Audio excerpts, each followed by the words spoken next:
बंदी छोड़ सतगुरु रामपाल जी महाराज जी की जय हो। परमपिता परमेश्वर जी की आप सभी प्यारी आत्माओं को मुझ पवन दास का सत साहिब। भाई और बहनों, दो छोटे छोटे पॉइंट हैं जो दास के पास में आए थे मधु बहन और कजोड़ भगत जी की मार्फत, तो थोड़ा उनको क्लियर कर देता हूं। सबसे पहले तो मधु बहन के पास में बहुत सारे ऐसे फोन आए हमारी माता और बहनों के, जो ये कह रही थी कि भाई जैसे पवन भगत जी ने सोना पहनने के लिए मना किया है, तो हम पहने या ना पहने, या थोड़ा बहुत पहन सकते हैं क्या, नाक में थोड़ा बहुत पहन लें क्या, पैरों में थोड़ा बहुत पहन ले क्या, क्योंकि हमारे परिवार वाले विरोध करते हैं, समाज में लोग कहते हैं तुम्हें क्या हो गया। बहुत सारे उन्होंने रीजन बताए। तो सबसे पहले तो उन सभी माता और बहनों से मेरी हाथ जोड़ के ये गुजारिश है, ये प्रार्थना है कि जब आप लाइव प्रोग्राम देखती हैं या मुझदास को जब परमात्मा निमित्त बनाते हैं कोई भी ऑडियो वीडियो या संदेशा देने के लिए, तो आप उसको ध्यान से सुना कीजिए। हर बार मेरी यही प्रार्थना होती है कि दास केवल निमित्त मात्र है, दास के केवल जिव्या काम करती है, बाकी शब्द, ज्ञान, प्रेरणा सब कुछ परमपिता परमेश्वर सतगुरु रामपाल जी महाराज जी का होता है। तो मैंने कभी किसी को नहीं कहा और ना मैं कभी किसी को कहूंगा कि आप सोना पहनो या ना पहनो। गुरुदेव का जो विधान है, गुरुदेव का जो सत्संग रूपी आदेश है, भक्ति मार्ग में क्या सही है क्या गलत है, जो गुरुदेव ऑलरेडी बता चुके हैं, दास केवल उन्हीं विषय के ऊपर आप जी को आगाह करता है। इसके अलावा मेरा मनमाना आचरण बिल्कुल नहीं होता है। अगर आपको गुरु जी का ज्ञान समझ में आ गया है, ये मार्ग समझ में आ गया है, वास्तव में आप अपने आत्म कल्याण के लिए भक्ति कर रहे हैं, तो फिर आपने इन सभी चीजों को फॉलो करना पड़ेगा। फिर चाहे समाज हो, चाहे रिश्तेदार हो, या फिर चाहे घर में किसी प्रकार की कोई दिक्कत हो, कोई आपत्ति हो, उनका समाधान भी आपने अपनी परिस्थितियों के अनुसार स्वयं ही खोजना पड़ेगा। लेकिन यहां यह कहना कि पवन भगत जी ने कहा है, तो पुण्यात्माओं, अगर दास आपको कह दे कि ठीक है भाई आप पहन लो, नाक में पहन सकती हो, और आप पहनना शुरू कर दोगे, तो फिर गुरुजी के ज्ञान को सुनने का आपका मतलब रह क्या जाएगा? फिर गुरुजी का भक्ति मार्ग में महत्व रह क्या जाएगा? फिर तो वही बात हो गई कि आसमान से गिरे और खजूर पे अटके। पहले सतलोक आश्रम मैनेजमेंट हरियाणा अपनी मनमानी, अपने तानाशाही आदेश, अपने झूठे फरमान आप लोगों पे जबरदस्ती थोप रहा था, और वो यही चाहता था कि संगत हमारी गुलाम बन के रहे। संगत गुरु की दास नहीं बल्कि हमारी गुलाम बन के रहे। अब धीरे धीरे परमपिता परमेश्वर जी ने दास को सद्बुद्धि देके, दास के अंदर ये प्रेरणा करके आप जियों को बहुत ही अच्छे तरीके से गुरु जी के सत्संगों को आधार बना के समझाने का प्रयास किया है। तो ये तो आपके समझ में आ जानी चाहिए थी ये बातें। फिर भी समझ में नहीं आ रही है तो भाई देखिए, पवन दास किसी को अपना दास या गुलाम नहीं बना सकता, ना मुझे किसी को अपना दास और गुलाम बनाने की आवश्यकता, क्योंकि मैं तो खुद एक दास और गुलाम की भूमिका में हूं। मुझे नरक का भागी नहीं बनना है, मुझे पाप का भागी एक व्यक्ति को भी अपने पीछे लगा के नहीं बनना है। और गलती से यदि कोई दास को कोई बहुत बड़ा मानता है या दास को एक विशेष नजरों से देखता है, तो ये उस व्यक्ति की महामूर्खता होगी। दास चाहे कितना ही अच्छा आपको गुरुजी का दिया हुआ ज्ञान विश्लेषण करके बता दे, ये मेरे पिछले भक्ति संस्कार और वर्तमान में गुरुजी का आशीर्वाद है कि मैं ऐसा कर पा रहा हूं। मेरा इसमें रति भर भी कोई सहयोग नहीं है। मैं तो दो कोड़ी का जीव हूं, गधे का गधा, कुत्ते का कुत्ता। अल्लाह मेहरबान, तो ये पवन गधा पहलवान। तो पुण्यात्माओं, यदि आप पहले मैनेजमेंट की गुलामी में थे, आप निर्णय नहीं कर पा रहे थे क्या सही है क्या गलत है, वो आपको बंदर की तरह नंगा नाच नचा रहा था। अब दास के माध्यम से आपको परमात्मा ने उनके जाल से बाहर निकाला है। अब आप फिर यहां पे बंदर बनने का प्रयास कर रहे हैं, तो ये कोई अच्छी बात तो है नहीं। तो ये आप लोगों ने थोड़ा इन बातों पे विचार करना पड़ेगा।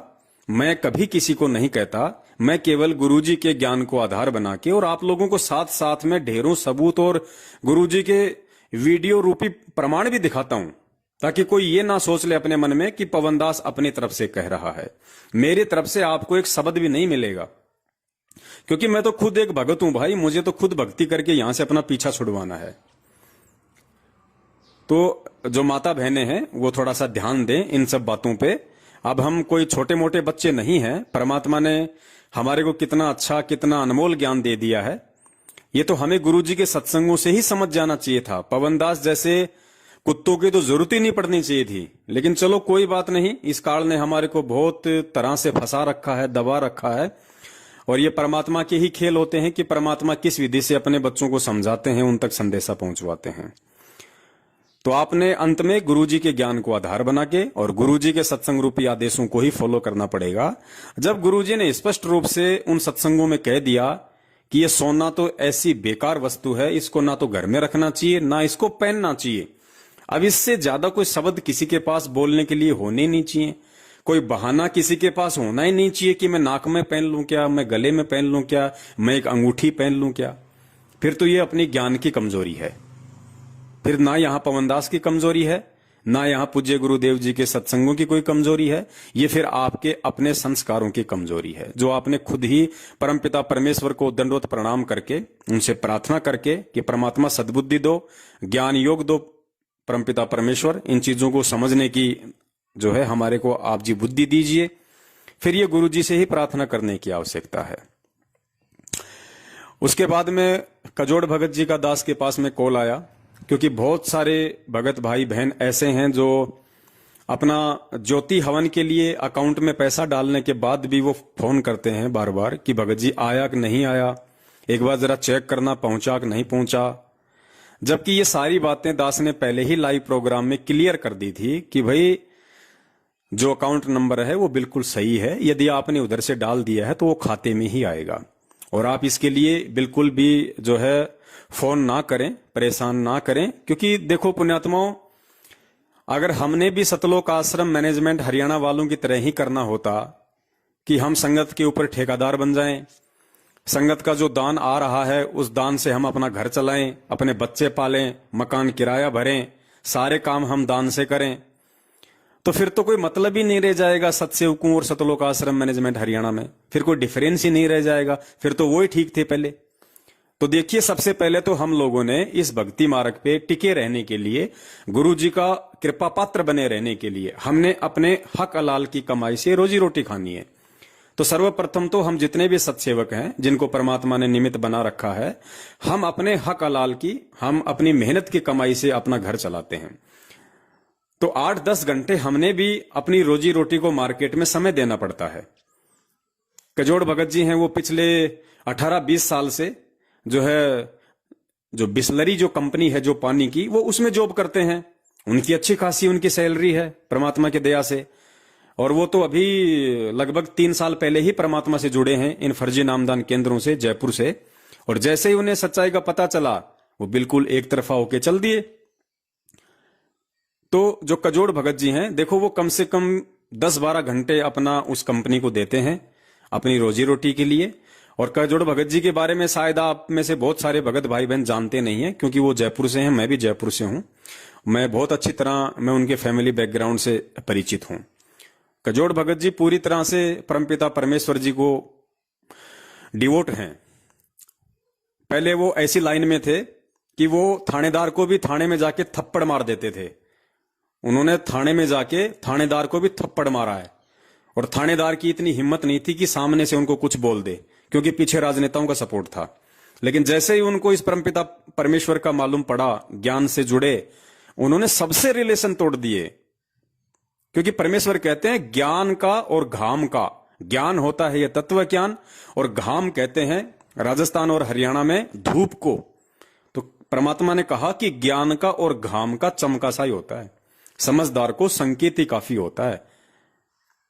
एक के चोट सिधारिया जिन्हें गुरु मिलन दियास, जिनको परमात्मा की प्यास होती है ना, वो एक ही चोट में समझ जाते हैं। तो आप में से बहुत सारे भगत भाई बहन नहीं जानते हैं कजोड़ जी के बारे में। कजोड़ जी का खुद वो जयपुर के रहने वाले हैं, और इनके पास में इतनी प्रॉपर्टी है, ये अगर चाहें तो अपना बैठा बैठा ये और इनके बच्चे खा सकते हैं बैठे बैठे। इनके पास में करोड़ों की संपत्ति है।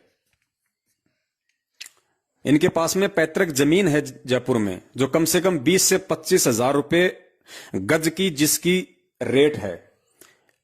लेकिन आप उस आत्मा को देखिए, वो पिछले 2-2.5 साल से, क्योंकि वो बिल्कुल दृढ़ता के साथ में अपनी भक्ति पे लगे, तो जाहिर सी बात है काल भगवान तो अपने एजेंट हर जगह रखता है। उनके तीनों भाई, उनके माता पिता उनके विरोध में हो गए। कुछ दिन तो वो घर पे रहे, लेकिन जब बात हद से ज्यादा ऊपर हो गई तो कजोड़ भगत जी ने अपने बाल बच्चों समेत उनको छोड़ दिया। और जिनका खुद का जयपुर में, जिनकी करोड़ों की संपत्ति है और अपने भाइयों में सबसे बड़े हैं, उस संपत्ति को ठोकर मार के आज वो 3,000 रुपए मकान किराए में रह रहे हैं। जो लोहे की जो ये चदरें होती है ना, और जयपुर में कितनी गर्मी पड़ती है, वो उस मकान में रह रहे हैं, अपनी जॉब कर रहे हैं। उनकी भक्तमती भी अगरबत्ती बनाने की जो कंपनी है उसमें काम करती है। 6-7 हजार रुपए महीने का उनकी भक्तमती लेके आती है। 18-20 हजार रुपए कजोड़ भगत जी को मिलते हैं। तो भाई ये जो सत्सेवक हैं, ये अपने हक हलाल की खाने वाले हैं। तो बहुत सारे भगत भाई बहनों के उनके पास फोन आते हैं, भगत जी आया कि नहीं आया, भगत जी चेक करो। तो मैं ये नहीं कहता कि वो भगत भाई बहन जो पैसा डाल रहे हैं वो कोई शंका कर रहे हैं, नहीं। लेकिन पुण्यात्माओं, ये भक्ति विश्वास की है। 7 साल से परमात्मा ने हमारे को जिस कसौटी के ऊपर परखा है, वो इसीलिए परखा था कि संगत इतना विश्वास करे कि हाँ भाई, इस मार्ग में कहीं न कहीं ठहराव है, कहीं न कहीं तो विश्वास भी है। तो अगर हम उनको बार बार परेशान करेंगे इस तरीके से, तो भगत जी वो कैसे अपना काम कर पाएंगे। तो थोड़ा सा मेरा हाथ जोड़ के निवेदन है उन सभी भाई बहनों से जो ज्योति के लिए पैसा डाल रहे हैं अपना। देखो, सर्वप्रथम तो हम आज भी आपको यही कहेंगे कि आप संघर्ष कीजिए, आप कोशिश कीजिए कि आप अपने घर पे जला पाएं।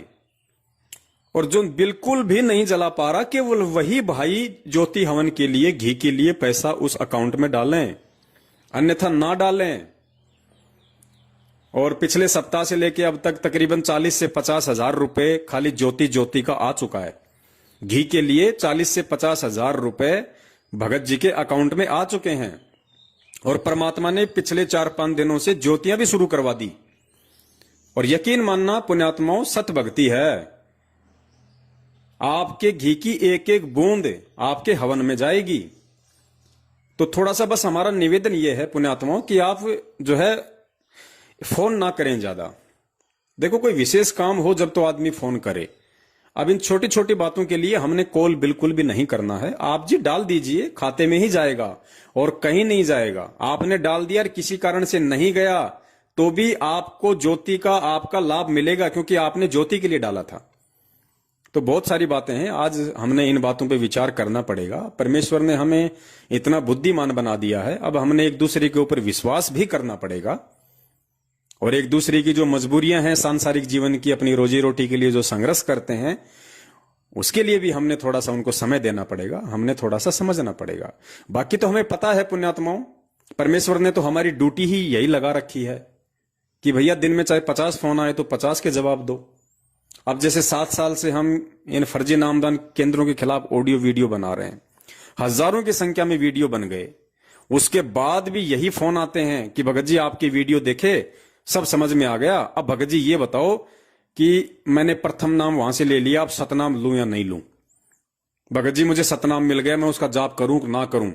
अरे भाई, फिर आपने क्या वीडियो देखे, फिर आपने क्या वीडियो देख के हमें फोन किया। हम यही तो सारी बातें उनमें बताते हैं कि आपने क्या करना है, लेकिन उसके बावजूद भी वो यही सवाल करते हैं। तो हम उनसे नाराज नहीं होते, क्योंकि हमें पता है कि परमात्मा ने हमें इसी संघर्ष के लिए हमारे को चुना है, यही सेवा दी है हमें परमात्मा ने। जिस प्रकार हमारे बाप को हर सत्संग में बार बार सृष्टि रचना बतानी पड़ती थी, बार बार बतानी पड़ती थी, क्योंकि जीव के इतनी जल्दी समझ में नहीं आती है। तो हमारी ड्यूटी है, फिर भी हम लोगों को 20-25 मिनट का टाइम निकाल के उनको वही बातें हम फिर से रिपीट करते हैं। तो देखिए, हम तो अपनी जो ड्यूटी है, जो हमें हमारे परमपिता परमेश्वर जी ने दी है, और हमें यकीन है, हमें विश्वास है कि हमें परमेश्वर ने खड़ा किया है। इसलिए हमारी हिम्मत है जो हम दिन में 8-8 10-10 घंटे आप लोगों से बात करते हैं, फिर उनका वीडियो बना बना के डालते हैं, उनको शेयर करते हैं, क्योंकि हमें विश्वास है कि ये ड्यूटी हमें परमेश्वर की तरफ से मिली है। तो पुण्यात्माओं, हमारे भी समय की थोड़ी बचत हो और आप लोग भी थोड़ा विश्वासी बनो, एक दूसरे को समझने का प्रयास करो। तो कहीं कोई गफलतबाजी नहीं होगी, ये तो अपने दिलो दिमाग से निकाल देना। और ऐसे ही ठीक है, होता भी है, सभी लोगों के एक बार में समझ में नहीं आ जाती है, क्योंकि जब उस परमपिता परमेश्वर के इतने अच्छे तरीके से किए गए 27 साल वाले सत्संग समझ में नहीं आए, तो हम सत्सेवकों के थोड़े दिनों का जो ये प्रयास है, संघर्ष है, इतना जल्दी कैसे समझ में आ सकता है। लेकिन फिर भी आएगा। हमें कोशिश करती रहनी है, हमें समझाने की और आप सभी भाई बहनों ने समझने की। तो इस तरीके से है ना, आप सभी थोड़ा प्यार प्रेम से और एक दूसरे की भावनाओं को समझिए, एक दूसरे की अपनी घरेलू परिस्थितियों को समझिए, और हमें इस तरीके से पुण्यात्माओं इस मार्ग पे हमें चलना है। तो आप बिल्कुल निश्चिंत रहिए, आपका पैसा आपके खाते में ही आएगा। और अभी 1-2 दिन में कोई दूसरा खाता जो है भगत जी खुलवा रहे हैं, क्योंकि जिस खाते में आप जी ने जो पैसा डाला है भाइयों ने बहनों ने, वो उनका सैलरी अकाउंट है। इसलिए अब भगत जी एक दूसरा खाता खुलवा रहे हैं, उसमें केवल ज्योति का ही आएगा पैसा। तो अभी फिलहाल जो भगत भाई बहन ये ऑडियो सुन रहे हैं, अभी वो ज्योति का पैसा उस खाते में फिलहाल बिल्कुल भी ना डालें। अभी आप कुछ दिन आप रुक जाइए, उसके बाद में जैसे हम लाइव आएंगे एक नया खाता नंबर आपको देंगे, आपने केवल उसके बाद उसी खाते में आपने आगे से पैसा डालना है। और बाकी जो आपका जो दान का पैसा था, आपका जो 10वें अंश का पैसा था, वो तकरीबन 8 से 10 लाख रुपए के आसपास हमारे पास में आ चुकी हैं। उसकी एंट्री 8 से 10 लाख रुपए की एंट्री हमारे पास में आ चुकी है। तो हर एक चीज का पूरा हिसाब रहेगा, कहीं कोई दिक्कत नहीं है। ये सत का मार्ग है पुण्यात्माओं। बहुत लूट खसोट हो चुकी है इस मार्ग में, लेकिन अब आगे नहीं होगी। अब परमेश्वर ने अपने वो सत्सेवक खड़े कर दिए जो खुद तो भूखे सो सकते हैं, लेकिन उस परमेश्वर के बच्चों के दान का 1 रुपया भी नहीं खा सकते। उनके लिए जहर होगा, जहर। तब वो सेवादार, अब वही सेना बनेगी। परमेश्वर के ऐसे ही बच्चे आगे अब होंगे तैयार, जो विश्वासी होंगे, जो बिल्कुल दृढ़ होंगे, और उन्हीं से फिर परमात्मा का ये मार्ग चलेगा आगे। आज से पहले ये जितने भी लोग थे मैनेजमेंट वाले, ये तो कूड़ा करकट था, गंदगी थी, जिससे खुद वो परमात्मा दुखी था आश्रम में। बरवाला कांड के बाद में कितना परमात्मा ने मजबूरन देश दुनिया के सामने बोलना पड़ा कि आश्रम में गंदे काम होते थे, लेकिन मैंने नहीं किए, ये सेवादार और समिति वालों ने किए। सीधे स्टेटमेंट आ रहे हैं उस परमपिता परमेश्वर जी के। ये राष्ट्रीय समाज सेवा समिति मेरी नहीं है, मैंने कोई गुंडे नहीं बनाए, मुझे भी आश्रम में रोक के रखा हुआ था। खुद उस परमात्मा को मजबूरन सारी बातें बोलनी पड़ी। तो ये कितनी बड़ी गंदगी आश्रम में जमा हो चुकी थी, और इस मार्ग को अगर आगे साफ सुथरे तरीके से चलाना, तो परमात्मा ने इस गंदगी को सार्वजनिक करना जरूरी था, ताकि इसकी बदबू से पूरा भगत समाज सावधान हो जाए और इनसे बच के चले। और उसी की ये प्रोसीजर चल रही है। अब इस गंदगी में से ही उस परमात्मा ने कुछ अपने हीरे मोतीलाल साइड में किए हैं, जो सत्सेवकों के रूप में हैं। तो अब आपको धोखा नहीं मिलेगा, अब आपको किसी भी प्रकार का जो है जालसाजी नहीं मिलेगी। जिन्होंने करनी थी उन्होंने कर ली। सतलोक आश्रम मैनेजमेंट हरियाणा ने कर ली, आपके कोऑर्डिनेटर नामदान संचालकों ने कर ली, गुरुजी के रिश्तेदार और बेटा बेटी और परिवार वालों ने कर ली। संजय जो हिमाचल में गुरुद्रोही बन के बैठा हुआ है, उसने कर ली। अरे उसको तो किसी ने नानक की आत्मा बोला भी नहीं, वो तो खुद नानक बन के अपने आप को प्रमोट करने में लगा हुआ था। दास के पास तो कितने फोन आते हैं भगत भाई बहनों के, भगत जी आप काग भूषण की आत्मा हो, भगत जी आप तो वो आत्मा हो, आप तो वो आत्मा हो। दास सुनता है और फिर उनको समझ आता है कि भगत जी क्या फायदा उस आत्मा का। अगर मैं काग भूषण की आत्मा हूं तो क्या फायदा, अगर इतनी अच्छी वो आत्मा होती तो पहले ना पार हो जाती, आज क्यों धक्के खा रही है। आज अगर मैं काग भूषण तो आज मैं क्यों धक्के खा रहा हूं इस नरक लोक में। इतना ही अच्छा होता मैं, जो आप मेरी महिमा गा रहे हैं, गुणगान कर रहे हैं कि आप तो काकभूषण की आत्मा हो सकती हो। तो अगर वो काकभूषण की आत्मा अगर इतनी अच्छी होती तो आज क्यों इस नरकलोक में धक्के खा रही है?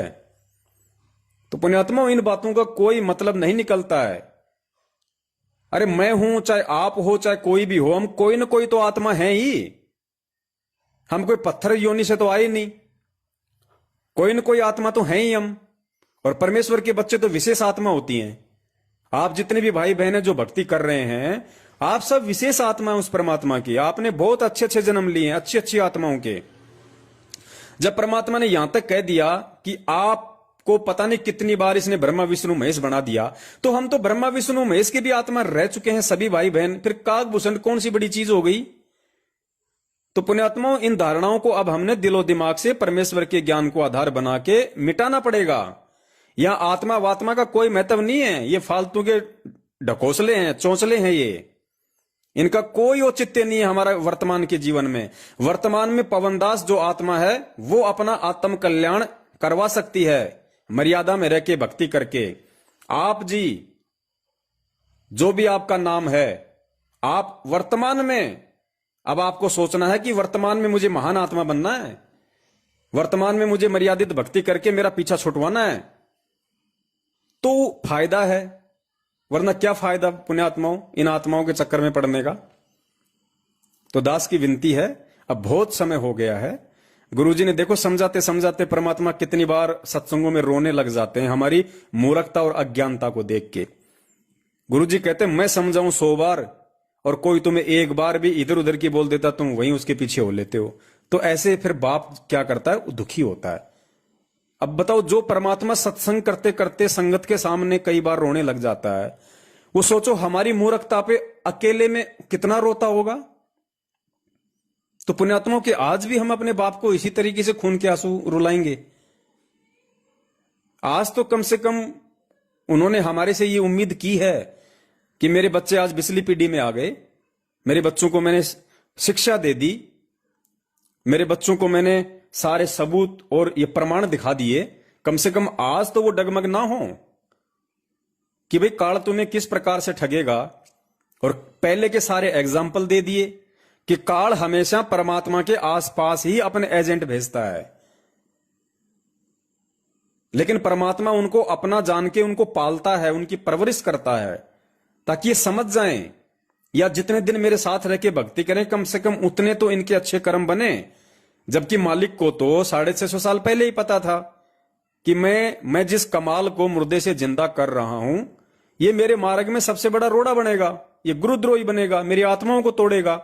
उसके बाद भी सब कुछ जानते हुए उस अंतर्यामी मालिक ने उसको जिंदा किया, सीने से लगाया, अपने बेटे की तरह उसको पाला, बड़ा किया, शिक्षा दीक्षा दी, और आगे चल के वो गुरुद्रोही हो गया।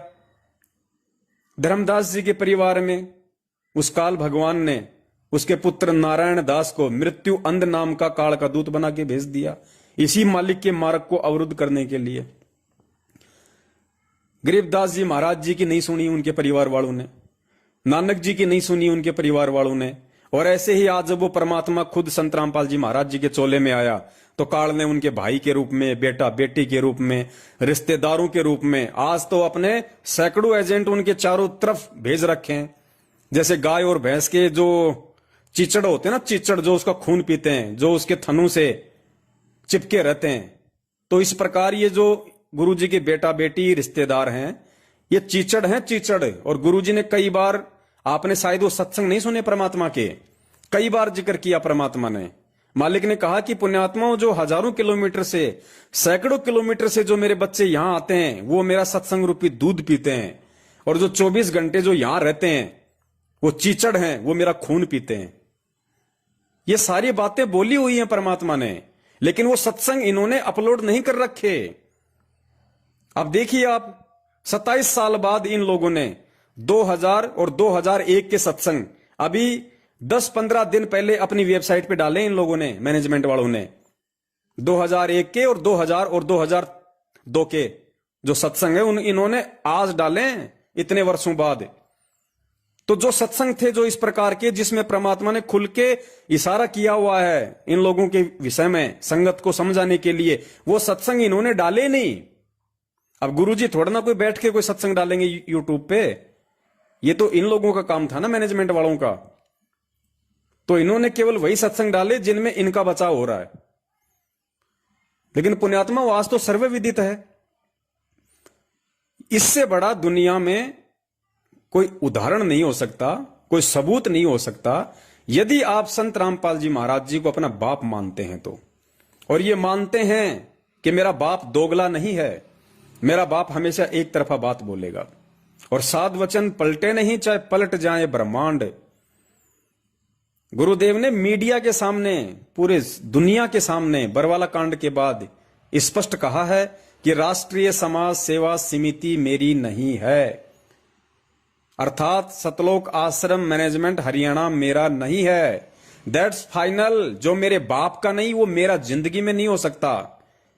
और उनके पीछे लग के 7 साल से हम सब ने अपनी ऐसी तैसी करवाई, भक्ति धन से लूटे, पैसों से लूटे, इज्जत से लूटे, मर्यादाओं से लूटे, सतगुरु के आशीर्वाद से लूटे, बता दीजिए।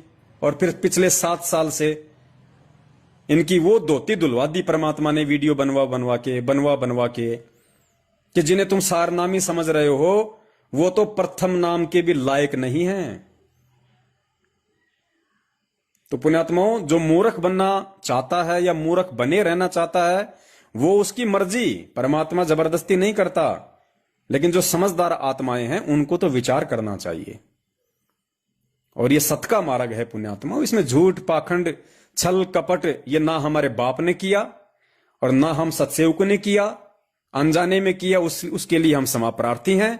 जब से परमेश्वर ने हमारे को ये बुद्धि जो बख्शी है पिछले 6 वर्षों से बरवाला कांड के बाद, तब से लेके आज तक कोई एक पॉइंट इस संगत में ऐसा बता दे कि सत्सेवकों ने ये काम गलत किया है। भाई सत का मार्ग है, हमें सतवादी की अगर प्राप्ति करनी है, सतलोक की अगर प्राप्ति करनी है तो हमने सत्य पे ही रहना पड़ेगा, सत को आधार बना के ही हमने भक्ति मार्ग पे आगे बढ़ना पड़ेगा। तो मेरी आप सभी माता और बहनों से निवेदन है कि आप ये ना समझे कि पवन दास ने कहा है सोना उतारने के लिए, ये तो आपके बाप ने बहुत समय पहले ही बोल दिया। आप माने या ना माने ये आपके अपने विवेक के ऊपर निर्भर करता है। मैंने तो आपको याद दिलाया है। और ज्योति हवन के लिए जो भाई बहन पैसा डाल रहे हैं उनसे मेरा निवेदन है वो डाल के बिल्कुल आश्वस्त रहें। उनको यहां धोखा नहीं मिलेगा जिंदगी में, अब नहीं मिलेगा धोखा, यहां नहीं मिलेगा। बाकी वहां तो धोखा ही धोखा है मैनेजमेंट वालों के पास तो, लेकिन यहां आपको धोखा नहीं मिलेगा। यहां पे अपने हक हलाल की खाने वाले हैं भाई। तो डाल के आप जी थोड़ा हमें भी समय दें भक्ति के लिए, काम धंधे के लिए, और डालने के बाद फिर ग्रुपों में या कहीं भी उसका स्क्रीनशॉट भेजना, या फिर जैसे आप कजोड़ भगत जी को डाल के स्क्रीनशॉट भेजते वो भी मत भेजो, कोई जरूरत नहीं है, बिल्कुल आवश्यकता नहीं है उस चीज की, मत भेजो। आप विश्वासी बनो परमेश्वर के प्रति और अपने भाई बहनों के प्रति, विश्वासी बनो पुण्यात्माओं। जिस दिन हमसे कोई त्रुटि होगी इस मार्ग में जानबूझ के, उस दिन पुण्यात्माओं यकीन करना ये सत भक्ति है, ऑटोमेटिक परमात्मा आप लोगों के अंदर प्रेरणा कर देगा कि अब इनसे दूर हट जाओ, ऑटोमेटिक कर देगा, क्योंकि ये सत भक्ति है भाई। ये आत्मा का साथी है परमात्मा। अगर आप भक्ति कर रहे हो आपको डगमग नहीं होने देगा, फिर आपको ठगी का शिकार नहीं होने देगा। अब आज से पहले हम मैनेजमेंट के हाथों ठगी का शिकार हो रहे थे क्योंकि हम खुद ही मर्यादा में नहीं थे, हम खुद ही अपने गुरु को परमात्मा नहीं मान रहे थे। लेकिन जब आज हम इस ज्ञान आधार से गुरु को परमेश्वर और मर्यादाओं में चलेंगे तो परमात्मा कदम कदम पे हमारी रक्षा करेगा, हमको आगाह करेगा। तो निश्चिंत रहना पुण्यात्माओं, यहां आपको धोखा नहीं मिलेगा। अगर धोखा करना होता तो सन 2015 में इस पूरे विश्व में जो दूसरा नामदान केंद्र खुला था वो मुझ पवन दास के घर पे खुला था। ठगना होता तो मैं नामदान केंद्र नहीं छोड़ता, अपनी मर्जी से मैंने नामदान केंद्र छोड़ा है, वरना आज मैं भी स्कॉर्पियो में घूमता आप लोगों को ठग के। लेकिन नहीं भैया, ये गोबर नहीं खाना हमें परमेश्वर ने 56 भोग दे दिए भक्ति रूपी, ये माया रूपी गोबर नहीं खाना हमारे को। तो विश्वास रखो, हम सब के साथ परमात्मा है, हम सब गुरुदेव के नक्शे कदम पे चलने वाले हैं, हम सत्य के पुजारी हैं। और अब हमने अपने परमपिता परमेश्वर को किसी भी तरह से कोई भी नादानी करके दुखी नहीं करना, परेशान नहीं करना। बाकी साथ संगति से आप जी जुड़े रहिए, लाइव प्रोग्राम जो है आप उनसे जुड़े रहिए। और बहुत जल्दी ही परमपिता परमेश्वर के आशीर्वाद से हमारी एक वेबसाइट बनने जा रही है, हम उस पर भी सारे वीडियो अपलोड करेंगे बहुत ही अच्छे तरीके से। 4-5 भागों में हम वीडियो को डिवाइड करेंगे। और ध्यान रखना, 8 सितंबर को हमारे परमपिता परमेश्वर जी का जो पर्व है, जो सतगुरु प्रगट दिवस है, वो आ रहा है। हमने ये 24 जून को अब भूल के भी ये कबीर प्रगट दिवस नहीं मनाना। परमेश्वर कहते हैं छोड़ देने पछलियों की रीत सतगुरु तारेंगे। कबीर जी 650 साल पहले हुए थे भैया। आज वो कबीर संत रामपाल जी महाराज जी के रूप में हैं, तो हम 650 साल पहले की दुनिया में क्यों जाएं? जब हमारा मोक्ष, हमारा कल्याण हमारे गुरुदेव से होना है, तो भाई एक बात बताइए, हम कबीर प्रगट दिवस क्यों मनाएं? हम सतगुरु प्रगट दिवस मनाएंगे, संत रामपाल जी का प्रगट दिवस मनाएंगे। तो पुण्यात्माओं, बहुत गहराई से हमने बारीकी से, विश्वास के साथ, सोच समझ के, और ये प्रेम का मार्ग है। अब हम भाइयों को आपस में एक दूसरे के प्रति दया, प्रेम, विश्वास हो जाना चाहिए, क्योंकि अब धोखा नहीं मिलेगा। अब तो परमेश्वर के सतमार्ग के लिए निर्बाध रूप से आगे ये मार्ग चले, उसके लिए परमात्मा की सतसेवक सेना तैयार हो रही है, जो खुद भूखी रह जाएगी लेकिन दूसरों को भूखा नहीं देखेगी। तो यहां हमने बिल्कुल, अब वो समय है अंधविश्वास करने का, क्योंकि अब हमने परख लिया, जांच लिया हर तरीके से। क्योंकि जब 7 साल से वो परमात्मा ऐसी भिखारी वाली हालत में हमारे को सत्य के ऊपर टिका के रख सकता है, इतना संघर्ष इन सतलोक आश्रम मैनेजमेंट हरियाणा के सारनामी गुंडों के साथ में, ऐसी स्थिति में, दारिद्र वाली स्थिति में हमसे करवा सकता है।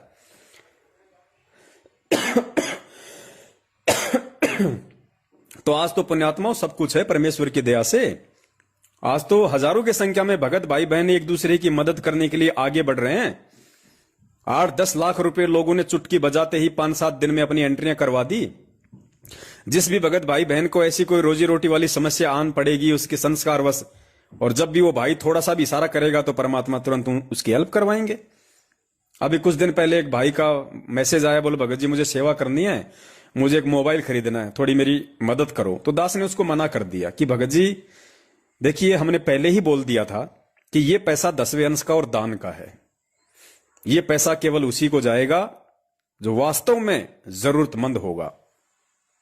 मोबाइल के लिए पैसा भगत जी नहीं मिलेगा, दास माफी चाहता है। कोई बात नहीं, सेवा के और भी बहुत सारे तरीके हैं। आप वैसे भी कोई आपके संपर्क में आए तो आप उसको भी समझा सकते हैं, मोबाइल ही कोई जरूरी नहीं है। और आपकी अगर सेवा करने की इच्छा मोबाइल से है तो परमात्मा कहीं ना कहीं से आपका वो भी इंतजाम जरूर करवा देगा, लेकिन ऐसे नहीं। फिर कोई कल को कहेगा भगत जी मैं जा जाके दूर दूर के भक्तों को समझाना चाहता हूं, मेरे पास मोटरसाइकिल नहीं है। तो ऐसा नहीं होता भाई। अब हमने गलतियां नहीं करनी। परमात्मा के बच्चों ने ज्ञान आधार से अगर हम कुछ एक सत्सेवकों पे विश्वास किया है, जिनको परमात्मा ने निमित्त बना के आगे खड़ा किया है, तो हम वो गलतियां नहीं कर सकते। अब हम उन भाई बहनों का पैसा नहीं मान रहे। ये पैसा परमपिता परमेश्वर जी का है, जिसका एक एक रुपया सदुपयोग होना चाहिए, नहीं तो रखा रहेगा उनके पास, कोई दिक्कत नहीं है। जब गुरुजी आएंगे तो गुरुजी के हाथ में चले जाएंगे। ज्योति का जितना पैसा अकाउंट में आ रहा है, जितनी हम जला पाएंगे उतनी हम जला देंगे। और जैसे गुरुजी आ गए तो उस अकाउंट में जितना भी पैसा होगा, 1 लाख, 2 लाख, 5 लाख, तुरंत परमपिता परमेश्वर के हाथों में। इसलिए अब आप जियों ने बहुत सोच समझ के और विश्वास करके आगे बढ़ना है, और समझिए एक दूसरे भाई बहन की परिस्थिति को। और बस दास इससे ज्यादा क्या कहे, आप जी समझदार हैं। सत साहिब, जय हो बंदी छोड़ के।